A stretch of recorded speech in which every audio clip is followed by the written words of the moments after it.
It has been 8 months since the Marshall Fire, and I'm standing on what formerly was my home. However, it's a nice, pretty, cleared lot that's had all the environmental testing and just literally sitting and waiting for a permit. To date, out of the 367 homes that were lost in Superior in the Marshall Fire, 18 permits have been granted.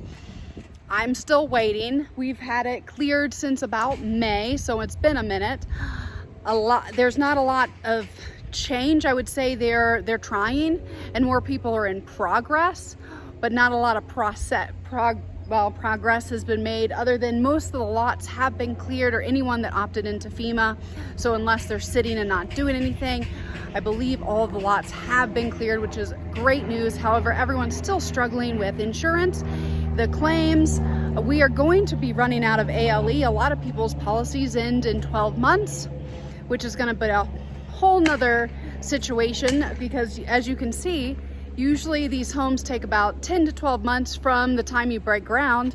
So we're at least 10 to 12 months before we can even feasibly come home, which is well past a year of when most insurance is. So not only is there lack of insurance, we are going to run out of insurance unless these permits start getting built and we can start going home. So thanks guys for tuning in.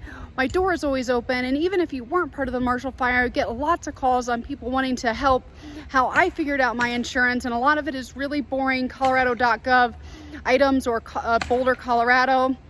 A lot of the really boring government websites that you can find on a quick Google search really helped guide me. And I would say don't be bullied, and know that the people, the insurance, or the town, whatever you're working toward, you're gonna have to push, and you're gonna have to be educated with it. So my door is always open if I can help guide you in a certain direction. Thanks so much.